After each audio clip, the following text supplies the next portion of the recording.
I am Rodrigo Duterte. I'm a Filipino. I love the Philippines because it is the land of my birth. It is the home of my people.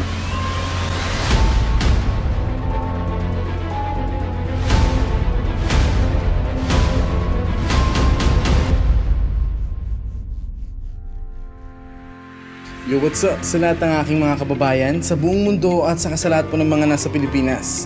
Ako po si Mr. Rio. Congratulations sa mahal nating Pangulo sa matagumpay na ikalawang State of the Nation address niya. Pero please, wag mo na pong uulitin to. Marami po kaming kinabahan nang nakita namin kayong hinarap nyo ang mga bastos na rallyista na yun eh. Kaya please, Mr. President, wag nyo na pong uulitin yun. Ha? So habang hinihintay kong mag-submit ng video ang mga SOCMED vloggers na inimbitahan ko para makasama ko sa part 3 ng achievements ni President Duterte, kailangan ko munang ibulgar ang katotohanan na to sa mga kababayan natin.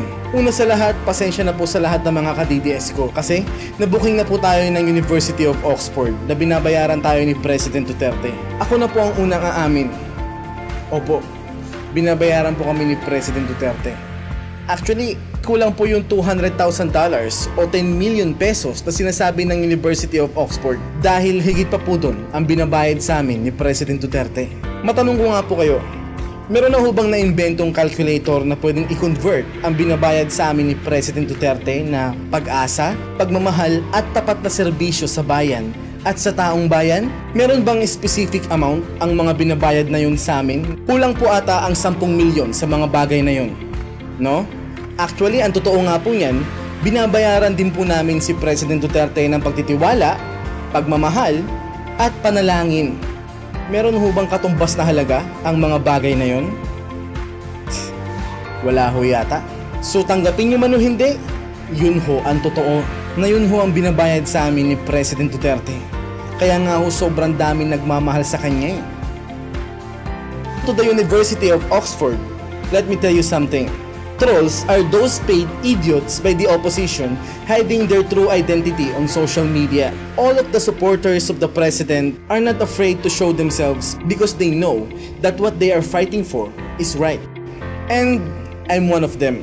I became one of the defenders of the president on social media even before he ran for presidency. So I offered wholeheartedly what my talent, knowledge, and skills can give to help him even though I am from miles away. Then obviously, I am a volunteer. So it's crystal clear that the president did not pay me even a single centavo for those pro-Duterte videos I created for him. That is the truth. Accept that. So it's pretty obvious that you guys are just reversing the truth that the trolls that you guys are talking about who get paid by the garbage opposition in the government of the Republic of the Philippines are you guys. Paalala po sa lahat ng mga ka-DDS natin, isave nyo po ang video na to dahil sigurado ako na gagamitin nila ang video footage na to as a proof na binabayaran nga tayo ni President Duterte. Ikakat at kukunin lang nila yung part na sinabi ko na totoong binabayaran tayo ni President Duterte. So pag dumating po ang oras na ginamit to ng mga bayarang biased media, isasampal natin sa mga pagmumukha nila ang full version ng video na to. Okay ba?